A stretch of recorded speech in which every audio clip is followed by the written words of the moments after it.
அனைவருக்கும் வணக்கம். வணக்கம்னா நான் மூக்குல வணக்கம் சொல்லணும். என்னடா ரொம்ப இருக்கு. அனைவருக்கும் வணக்கம். அப்படியே பிரீஸ் ஆகி உட்கார்ந்துட்டீங்க. காரணம் என்ன அப்படின்னா, நம்முடைய குழந்தைகள், இந்த பள்ளியினுடைய குழந்தைகள், உங்களுடைய குழந்தைகள் பேசியதை, ஆடியதை, நடித்ததை பார்த்து நீங்கள் சிலையாகி விட்டீர்கள் என்று நான் கருதுகிறேன். அவர்களுக்கு ஒரு நல்ல கைதட்டல் கொடுங்க. அதுதான் நீங்க தரக்கூடிய பெருமானம்.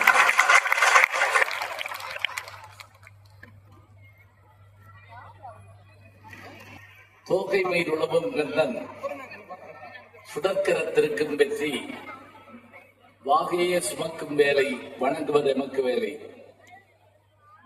திருவாக்கும் செய்கிறமும் கைகூட்டும், செஞ்சொல் பெருவாக்கும் வீடும் பெருக்கும், உருவாக்கும் ஆதலால் வானோரும் ஆணைமுகத்தானை, காதலால் கொப்புறதம் கை. பேரன்பிற்கும் வணக்கத்திற்கும் மரியாதைக்கும் உரிய மதுரை மாநகரின் பெருமைகளில் ஒன்றாக திகழ்கின்ற வேதிக் வித்யாசிரமம் பள்ளியினுடைய இந்த நல் விழாவிலே என்னை ஒருவனாக அழைத்து பேசுவதற்கான நல்ல வாய்ப்பை தந்து, அருமையான மேடை ஒன்றையும் தந்து, பல்வேறு நிகழ்ச்சிகளை உங்களோடு சேர்ந்து நானும் காணுமாறு அமைத்துக் கொடுத்து, இத்தனை சிறப்பாக இதனை நமக்கு தந்திருக்கக்கூடிய இப்பள்ளியினுடைய நிர்வாகிகள் அத்தனை பேருக்கும் என்னுடைய அன்பான வாழ்த்தையும் வணக்கத்தையும் தெரிவித்துக் கொள்கிறேன். குறிப்பாக மேடைக்கு இதுவரை ஒரு ஆசிரியர் அல்லது மற்றவர்கள் யாருமே வரவில்லை. எல்லாவற்றையும் பார்த்துக் கொண்டவர்கள் யார் என்றால் இங்கு படிக்கின்ற குழந்தைகள். வரவேற்புரையா அவர்கள்தான், ஆங்கிலமா அவர்கள்தான், தமிழா அவர்கள்தான், அறிமுகமா அவர்கள்தான் என்று அவர்களை ஆற்றுப்படுத்தி இருக்கக்கூடிய ஆசிரியர் பெருமக்களையும் தயக்கமில்லாமல் மேடையில வந்து பேசி நம்ம எல்லாம் நிகழ்த்திய அந்த குழந்தைகளையும் நான் அன்போடு வாழ்த்துகிறேன், பாராட்டுகிறேன். இந்த மேடை, அந்த சின்ன மேடையில பாத்தீங்க, அவங்க ஒவ்வொருத்தரும் கையில மைக்கோடு வந்து பேசுற, ஆங்கிலத்திலையும் தமிழ்லையும் பேசுறத பார்த்து நம்ம ஊர்ல சொல்ற மாதிரி அப்படியே வியந்து போய் உட்கார்ந்து இருந்தோம். நம்ம எல்லாம் இந்த வயதுல இவ்வளவு திறமைய அவர்களிடத்திலே கண்டுபிடித்துக் கொண்டு வந்தவர்கள் யார் என்று கேட்டால் வேதிக் வித்யாசிரமத்தினுடைய ஆசிரியர் பெருமக்கள் தான். அதான் ரொம்ப முக்கியம். ஏன்னா பெற்றோர்களை பொறுத்தமட்டில் பிள்ளைகள் பிள்ளைகள் தான். ஆனா அவர்கிட்ட என்ன திறமை இருக்குங்கிறத கண்டுபிடிக்கக்கூடிய ஆற்றல் ஆசிரியர்களுக்கு தான் உண்டு. அருமையானது ஒரு அறிமுக உரை, ஆண்டறிக்கையை நமக்கு சிறையிலே தந்தார் நம்முடைய வணக்கத்திற்குரிய முதல்வர் பிரின்சிபல் சுந்தராம்பாள் அவர்கள். ரொம்ப மகிழ்ச்சி என்ன அப்படின்னா, அவங்களும் சரி, அட்மினிஸ்ட்ரேட்டிவ் ஆபீசர் மதன் அவர்களும் என்னை அழைத்ததோடு மட்டுமில்லாம வீட்டுக்கு வந்து அழைப்புதல் கொடுத்தாங்க. நான் கூட சொன்னேன், நான் நேரம் வந்துடுவிடேன் அப்படின்னு சொன்னேன். இல்ல, நம்மகிட்ட ஒரு பாரம்பரிய பண்பாடு இருக்குது, நம்ம நேர்ல போய் அழைக்கணும் அப்படின்னு சொல்லி என்னை இயக்க வைத்தார்கள். முதல்வர் அவர்களுக்கும் அட்மினிஸ்ட்ரேட்டிவ் ஆபீசர் மதன் அவர்களுக்கும் என்னுடைய அன்பு பாராட்டை நான் தெரிவித்துக் கொள்கிறேன். அதே போல அகாடமிக் அட்வைசர் வணக்கத்திற்குரிய திருமிகு யூனுஸ் அவர்களை நான் இப்பதான் சந்திச்சேன். அவர்களுக்கு என்னுடைய அன்பு பாராட்டை நான் மகிழ்வோடு தெரிவித்துக் கொள்கிறேன். இங்கே இருக்கின்ற பல்துறை ஆசிரியர் பெருமக்கள், அதே போல வருகிறது பெருமை சேர்த்திருக்கின்ற பெற்றோர்கள், பொதுமக்கள் மற்றும் பாசமிகுந்த பத்திரிகையாளர்கள் அத்தனை பேருக்கு என்னுடைய அன்பு பாராட்டை சொல்லி கொஞ்ச நேரம் பேசலான்னு இருக்கேன். நான் கேட்டேன், எவ்வளவு நேரம் பேசணும் அப்படின்னு கேட்டேன். அவங்க முதல்ல ஒரு டைம் சொல்லிட்டு அப்புறம் ஒரு விருப்பம்னாங்க.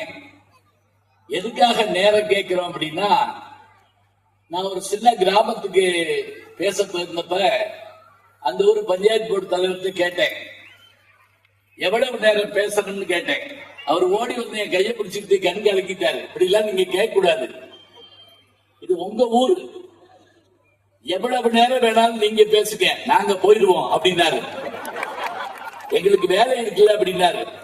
அப்புறம் நான் வேலை எடுத்தவனா ஒரு ஊரா போய் பேசிட்டு இருக்கேன். அதனால நேரம் ரொம்ப முக்கியங்கிறது நான் தெரிஞ்சுக்கிட்டேன். ஏன்னா நீங்க எல்லாரும் ஆர்வமா இருக்கீங்க. எதுக்கு? இவன் எப்படா பேச்ச பிடிப்பான், பிள்ளைகளுடைய நிகழ்ச்சியை பார்ப்போம் அப்படின்னு எல்லா பெற்றோர்களும் அநேகமா கேமராவோட தான் வந்து நிற்பீங்க. நான் பார்த்திருக்கேன். எனக்கு தான் ஒரு கேமராவையும் காணோம். உங்க கேமரா தான் இருக்கே தவிர எல்லா பெற்றோர்கள் கையிலையும் செல் இருக்கு. ஏன்னா பிள்ளைகள் வர்றப்ப படம் எடுக்கணும். அப்படியே அவர்கள் எல்லாருக்கும் அந்த ஆர்வத்துக்கு ஏற்றபடியா நான் என்னுடைய பேச்ச சுருக்கமா முடிச்சுக்கிறேன். சுருக்கமா பேசுறது ரொம்ப கஷ்டம், எனக்கு தெரியும். பெர்னாட்ஷா பற்றி கேள்விப்பட்டிருப்பீங்க. லண்டன் மாநகரத்தினுடைய அத்தனை பெருமைகள்ல ஒன்று என்று சொல்றப்ப அவரை பற்றி சொல்லுவாங்க. அவர் ஒரு முறை சொன்னார், எப்படின்னா, எனக்கு சிறிய கடிதம் எழுத நேரம் இல்லாத காரணத்தால் நான் பெரிய கடிதம் எழுதுகிறேன் அப்படின்னாரு. இது ரொம்ப பேருக்கு புரிஞ்சிருக்காரு. எனக்கு சிறிய கடிதம் எழுத நேரம் இல்லை, அதனால் நான் பெரிய கடிதம் எழுதுகிறேன். அப்படின்னா தெரியுமா, சின்ன கடிதம் எழுதுறதா ரொம்ப கஷ்டம். பெரிய கடிதம் எப்படி வேணாலும் எழுதலாம். நல்லா இருக்கீங்களா, அப்பா நல்லா இருக்காரா, அம்மா இருமிட்டு இருந்தாங்களே மருந்து சாப்பிட்டாங்களா, மாடு கண்டு போட்டதா, டிவி எல்லாம் ஒழுங்கா தெரியுதா, இத்தனை கேள்வி பெரிய கடிதத்துல கேட்கலாம். ஆனா சின்ன கடிதத்துல முக்கியமான செய்திகள் மட்டும்தான் சொல்ல முடியும். அதனால அவர் சொல்றாரு, எனக்கு சிறிய கடிதம் எழுத நேரம் இல்லை அப்படின்னு நம்ம சொல்லுவோம். இவர் எப்படி சொல்றாரு, எனக்கு சிறிய கடிதம் எழுத நேரம் இல்லை, அதனால் நான் பெரிய கடிதம் எழுதுகிறேன் அப்படிங்கிறாரு. நான் என்னுடைய பேச்ச அதுக்கு ஏற்றபடியா சுருக்கமா நான் சொல்லிடுறேன். பொதுவா பள்ளிகள்ல பேச போறப்ப நான் வியந்து பார்க்கிறது என்ன அப்படின்னா, நான் போகாத நாடுகள் இல்லை, பார்க்காத இடங்கள் இல்லை. நான் பெரிய பணக்காரன் கிடையாது, கோடீஸ்வரன் இல்ல, நான் அரசியல்வாதி இல்ல, நான் பெரிய தாதாவும் இல்ல, தாத்தா தான், பேரம்பேத்துக்கு தாத்தா தான். அப்புறம் எப்படி நான் எல்லா நாட்டையும் பார்த்தேன் அப்படின்னா, நான் கற்ற கல்வி என் தமிழ் என்னை உலக நாடுகள் முழுவதும் சென்று வருமாறு செய்தது. தான் முக்கியம். இந்த கைதட்டின 20 பேருக்கு நன்றி. ஏன் சும்மா தானே உட்காந்துருக்கீங்க, கைதட்டினா உங்க பிள்ளை வந்தா தான் கைதட்டுவீங்களாக்கா? நான் ஊரை விட்டு பிள்ளையா? சரி, எவ்வளவு பெரிய விஷயம் சொல்லியிருக்கேன். ஒரு தமிழ் வாத்தியாரு உலக படத்தை பார்க்கறது வேற, உலக நாடுகள் எல்லாம் பார்த்துட்டு வர்றேன்னு சொல்றேன்னா என்ன அர்த்தம்? என் மதுரை தமிழ் தடங்க எல்லாத்தையும் கூட்டு போகுது. மதுரை தமிழ் மட்டும் இல்ல, மதுரை தமிழ். மதுரைன்னா என்ன? தேன். தேன் போன்ற தமிழ் என்ன செய்யுது? எல்லா இடத்துக்கும் கூட்டு போகுது. இதுக்கு எப்படி இது நிகழ்ந்தது? நான் படிச்சது எங்க? ஊட்டி கான்வென்ட்ல படிச்சனா, இல்ல கொடைக்கானல்ல வேற எங்கேயாவது படிச்சனா, இல்ல ஏற்காடுல இருக்கக்கூடிய அந்த மான்ஃபோர்ட் பள்ளிக்கூடத்துல படிச்சனா? இல்லங்க. நான் படிச்ச பள்ளிக்கூடம் வந்து சோழவந்தான் பக்கத்துல புள்ளிப்பட்டம்னு ஒரு சின்ன ஊரு. ஆத்துல தண்ணி வந்தா லீவ் விட்டுருவாங்க, ஏன்னா தண்ணியை தாண்டி போக முடியாது. மரத்துக்கடியில் தான் உட்கார்ந்துருப்போம். நான் முதல் என்னுடைய SSLC தேர்வு எழுதுறதுக்காக வேறொரு பள்ளிக்கூடத்துக்கு கூட்டு போறாங்க. நான் முதல்ல டெஸ்க்ல உட்கார்ந்து எழுதுறதே அந்த தேர்வு தான். என்னால எழுத முடியல, ஏன்னா மடியில வச்சு எழுதிட்டு இருந்தேன். அப்ப எனக்கு என் பள்ளிக்கூடத்தை பாருங்க எப்படின்னு. அங்க லேப் எப்படி இருக்கு தெரியுமா? சோதனை சாலை. அந்த அறிவியல் வாத்தியார் எப்படி சொல்லி கொடுப்பாரு தெரியுமா? இதுதான் சோதனை குழாய், இது அமிலம், இதை இதில் ஊற்றினால் என்னாகும்? விரல் வெந்து போகும் சார் அப்படின்னா. அங்க ரெண்டுமே இருக்காது. அவர் கையிலே எல்லாம் சொல்லி கொடுப்பாரு. நம்ம ஊர்ல சொல்லுவாங்கல்ல, அவன் வாயிலே வடை சுடுவான் அப்படிம்பாங்கல்ல, அது மாதிரி நாங்க பார்த்ததே இல்லை. ஆனா அந்த பள்ளியில எனக்கு ஆசிரியர் யாருன்னு கேட்டா என்னுடைய தந்தையாரும் எனக்கு ஆசிரியர். மாதா பிதா குரு தெய்வம் சொல்லுவோம் இல்லையா, எனக்கு குருவும் அவர்தான், அப்பாவும் அவர்தான். அப்பாவே வாத்தியார் இருக்கிறதுல என்ன லாபம்னா, வீட்லயும் படிக்கலாம், பள்ளிக்கூடத்திலையும் படிக்கலாம், வீட்லயே அடி வாங்கலாம், பள்ளிக்கூடத்திலேயே அடி வாங்கலாம். அந்த காலத்துல வாத்தியார்கள் அடிப்பாங்க, டீச்சர்கள் அடிப்பாங்க. இப்பெல்லாம் அடிக்க வேண்டாம், லேசா உத்து பார்த்தா போதும், கொலை முயற்சி அப்படின்றாங்க. உடனே போலீஸ் வந்து வாத்தியாரை கூப்பிட்டு போயிருது. எங்க அப்பா ஆசிரியர்னால, அவர் எப்படிப்பட்ட ஆசிரியர் அப்படின்னா, ஒரு சின்ன பிழை விட்டா கூட அவருக்கு கோவம் வந்துடும். நான் 8ஆம் கிளாஸ் படிக்கிறப்ப என்ன வந்து கிளாஸ்ல எந்திரிச்சு வாசிக்க சொல்றாரு, படி அப்படிங்கிறார். திருக்குறள் ஊழ்ங்கிற ஒரு அதிகாரம். ஊழ்னா என்னன்னா விதின்னு சொல்றோம்ல, அதுதான்.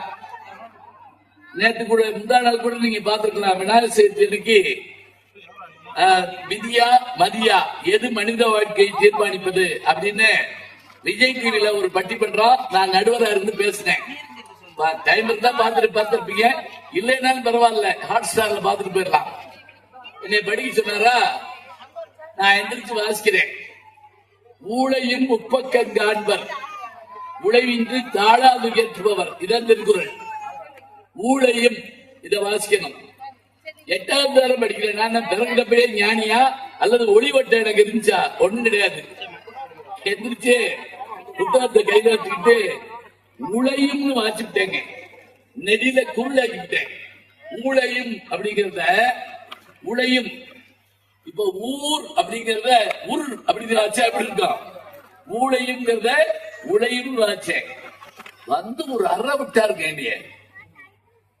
எனக்கு என்ன அதிர்ச்சின்னா, அவர் அடிச்சது கூட பரவாயில்ல, அது கோ எஜுகேஷன் கிளாஸ், 10 பொம்பளை பிள்ளைங்க. அதுல வச்சலான்னு ஒரு பிள்ளை சிரிச்சது இன்னும் எனக்கு வலிக்குது. இந்த பேரை எங்க வீட்டுல போய் சொல்லிவிடாங்க. ஏன் சொல்றது தெரியுமா? பிழை கண்ட இடத்தில் அவர் எனக்கு ஒரு அற விட்டதுல இப்ப வரைக்கும் எனக்கு மறக்க முடியல. ஆசிரியர்கள் வந்து அவ்வளவு கடுமையா இருப்பாங்க. அந்த நேரம் புது ஹெட்மாஸ்டர் ஒருத்தர் வந்தார். அவர் வந்து அமெரிக்காவுக்கு போயிட்டு வந்தார். கவிப்பேரரசு வைரமுத்து அவர்களுக்கு அவர் தான் ஆசிரியர், வடுகப்பட்டிக்காரர். அவர் அமெரிக்காவுக்கு போயிட்டு சஃபாரியில வந்து அவர் வரும்போதே ஆச்சரியமா இருந்தது எல்லாருக்கும். விஸ்வேஸ்வரன் அவர் பேரு. அந்த வகுப்புல எல்லா வகுப்புலையும் கிளாஸ், அவருக்கான வகுப்பு இருக்காருங்க. எந்த வகுப்புல வாத்தியார் வரலையோ அங்க வந்து வகுப்பு எடுப்பாரு. எங்க வகுப்புக்கு வர்றப்பெல்லாம் அமெரிக்காவை பத்தி அடிக்கடி சொல்லிக்கிட்டே இருப்பாரு. இப்படி அமெரிக்காவை பத்தி அடிக்கடி சொன்னதுனால அவர் பேரே அமெரிக்கான்னு வச்சு விட்டாங்க. பயங்க எங்க அமெரிக்கா இல்லையா, அமெரிக்காவுக்கு போச்சா, இதெல்லாம் பேர் வைப்பாங்க. அப்ப அவர் அமெரிக்கா பத்தி அவர் சொல்லப்ப 1969 அவர் சொல்றப்ப அந்த வகுப்புல ஒரு 40 பேர் இருந்தோம். அந்த 40 பேர்ல மற்றவர்கள் பத்தி எனக்கு தெரியல, ஆனா என்னுடைய மனதுல இவர் சொல்றாரு இந்த ஊர் எங்க இருக்கும், மேப்ல கூட பார்த்ததில்ல. பூமி உள்ள ஒண்ணு இருக்கும், அது பெரும்பாலும் ஹெட்மாஸ்டர் ரூம்ல மட்டும்தான் இருக்கும். அது போய் லேசா சுத்தி விட்டு பார்த்துட்டு வரலாம், அவ்வளவுதான். அமெரிக்கா எங்க இருக்கும், அது போய் பார்க்கணும். எனக்குள்ள என்னன்னா அது பத்திய புத்தகங்கள் படிக்க ஆரம்பிச்சேன். நாவல்கள், கடலும் கிழவனும் ஒரு நாவல். நீங்க எப்பயாவது ஆசிரியர்களுக்கு சொல்றேன், பெற்றோர்களுக்கு சொல்றேன், பிள்ளைகளுக்கு மன எழுச்சியை தர வேண்டும் என்று சொன்னால் அர்னஸ்ட் ஹெமிங்வேனுடைய கடலும் கிழவனுங்கிற அந்த நாவலை நீங்க கட்டாயமா சொல்லிக் கொடுங்க. ஒரு ஒற்றை கிழவன் 5 நாளா மீன் கிடைக்காம தன்னுடைய படகுல போய் பிரம்மாண்டமான சுறா மீன் ஒன்ன பிடிக்க, அந்த மீனுக்கும் அவனுக்கும் இடையில போராட்டம். இவன் சத்தா மீனுக்கு இவன் உணவு, மீன் சத்தா மீன் இவனுக்கு உணவு. கரை சேர்ந்தார்களா இல்லையா? இதாங்க நாவல், அர்னஸ்ட் ஹெமிங்வேனுடைய நாவலுக்கு. இது கதையா வந்த போது அதுக்கான பரிசு பெற்றது. புலிட்சர் விருது அமெரிக்காவுடைய பெரிய விருது, இங்க சாகித்ய அகாடமி மாதிரி அந்த விருது பெற்றது. படமா வந்த போது ஆஸ்கார் விருது பெற்றது. நான் அமெரிக்கா போயிருந்த போது 2003 நயகரா ஃபால்ஸ் பத்தி பார்க்க போறப்ப போற வழியில ஒரு போர்டு பார்த்தாங்க. ஏர்னஸ்ட் ஹெமிங்வேனுடைய ஊர் இங்க இருந்து 40 மைல் இருக்கு. அங்க எல்லாம் கிலோமீட்டர் கிடையாது அமெரிக்கால இன்னைக்கு வரைக்கும். 40 மைல் இருக்கு. நான் என் நண்பர்கிட்ட கேட்டேன், அங்க போயிட்டு வருவாங்க. இல்ல நம்ம இரவுக்குள்ள ஃபால்ஸுக்கு போனோம், ஏன்னா லைட்டிங் பார்க்க வேண்டியிருக்கு, அதனால இன்னொரு முறை பாப்பாரு. நான் ஏன் சொல்றேன் தெரியுமா? நான் புத்தகம் படிச்சது, அவர் சொன்னது, இது எல்லாம் என் மனசுக்குள்ள ஆழ பதிஞ்சதுனால நீங்க நம்புறீங்களோ இல்லையா, 2003 முதல்ல நான் அமெரிக்காவுக்கு போக ஆரம்பிச்சு இது வரைக்கும் இந்த 22 ஆண்டுகள்ல 12 முறை நான் அமெரிக்காவுக்கு சென்று வந்திருக்கிறேன். நல்லா ஞாபகம் 12 முறை. நான் கோரிப்பாளையத்துக்கு போன மாதிரி சொல்றது கேட்டுக்கிட்டேன் எல்லாம் உட்காந்து. 12 முறை அமெரிக்காவுக்கு போயிருக்கேன். இந்த 12 முறை நான் போயிட்டு வரேன்னு சொன்னா ஒவ்வொரு முறையும் எங்க போவோம் தெரியுமா? பல்கலைக்கழகங்கள், லைப்ரரி, மியூசியம். வாஷிங்டன்ல ஒரு நூலகம் இருக்குங்க, 2 நாள் ஆகும் அந்த நூலகத்தினுடைய முழுமையா பார்த்து பிடிக்க. அதே போல யூனிவர்சிட்டிஸ் போயிட்டு வருவேன். பெர்க்லி யூனிவர்சிட்டி, அங்க ஒரு ஆச்சரியத்தை பார்த்தேன். இங்க வந்த உடனே இந்த கட்டடங்களுடைய அழகு, இந்த ஸ்டேஜ் எவ்வளவு, ஏவசார்ட்ட கேட்டேன், என்ன எவ்வளவு அடி நீளம் அகலம் இருக்குன்னு கேட்டேன். அவர் சொன்னாரு 60 அடி நீளம் 35 அடி அகலம் அப்படின்னாரு. இல்லைன்னா இதுல 50 பேர் நிக்க முடியாது, சும்மா சாதாரண போட முடியாது. அங்க போய் அந்த பெர்க்லி யூனிவர்சிட்டியில நிறைய புது புது கட்டடங்கள், முன்னாடி புது புது கொடியா பறக்குது. அமெரிக்க கொடி வெளியில பறக்குது. ஒவ்வொரு பில்டிங்லயும் ஒரு கொடி பறக்குது, ஒரு எல்லோ, ஒரு கிரீன், ஒரு ப்ளூ. இது என்னன்னு கேட்டேன் நான். அப்ப அங்க இருக்க ஒரு பேராசிரியர் சொன்னாரு, இந்த பில்டிங் பயாலஜின்னு வச்சுக்கோங்களேன். இந்த பயாலஜி பில்டிங்ல இவங்க ஒரு ப்ராஜெக்ட் எடுத்திருப்பாங்க. அந்த ப்ராஜெக்ட்ல இருக்கக்கூடிய ப்ராஜெக்ட அவங்க சால்வ் பண்ணி கொடுத்துட்டாங்கன்னு வச்சுக்கோங்க. அதை முடிச்சு கொடுத்துட்டாங்கன்னா பில்கேட்ஸ் போன்ற கம்பெனிகள் அவர்களுக்கு பல கோடி டாலர் கொடுப்பாங்க. அது ஆசிரியர்கள் சம்பளம், பிள்ளைகளுக்கு படிக்கிறதுக்கான ஸ்டைபண்ட், அதுக்கு மேல அந்த கட்டடத்தை கட்டுறதுக்கான நிதியும் அவர்கள் அறிவின் மூலமாக பெற்றுக் கொள்கிறார்கள் என்று சொன்னால் அங்க யாரும் எதையும் கட்டி தரல, அவரவர்களே தங்கள் முயற்சியால் பெற்றுக் கொள்கிறார்கள். ஸ்டான்போர்ட் பல்கலைக்கழகத்துக்கு போயிருந்தேன், கலிபோர்னியா. வாசல்ல ஒரு போர்டு பார்த்தேன், இதை காட்டில பிரம்மாண்டமான போர்டு. ஒரு 22 பேருடைய படம் இருந்துச்சு. எல்லாரும் செல்ஃபி எடுத்துக்கிட்டாங்க. நானும் போய் எடுத்துக்கிட்டேன். யாருன்னு தெரியல. நம்ம ஊர்ல யார்கிட்ட செல்ஃபி எடுப்போம் தெரியுமா? ஒரு சினிமா நடிகை வந்தா செல்ஃபி எடுப்போம். அப்புறம் கிரிக்கெட் வீரர் வந்தா எடுப்போம். அப்புறம் டிவி சீரியல்ல வந்தா. இப்ப நான் சிங்க பெண்ணில வர்றேன், பார்த்த உடனே தெரியுது. பெண் இன்னைக்கு ஒரு அம்மா வந்து என்கிட்ட, ஆனந்தி நல்லா இருக்கா அப்படின்னு கேட்டுச்சு. 2 நாளா காய்ச்சல் அப்படின்னு சரிட்டு போயிடுச்சு. இது பரவாயில்ல. போன வாரம் நானும் என் மனைவியும் மீனாட்சி அம்மன் போயிட்டு வந்தோம். வெளியே வர்றோம், ஒரு அம்மா வேகமா ஓடியாந்து என் கையை பிடிச்சிக்கிட்டு, அந்த அம்மாவை கூப்பிட்டு இல்லையா அப்படின்னு கேக்குது. எந்த அம்மாவை? சிங்கப்பெண்ணில் வர்ற அம்மாவை. நல்ல வேளை எங்க வீட்டுக்காரம்மா முன்னாடி போயிட்டாங்க. இப்ப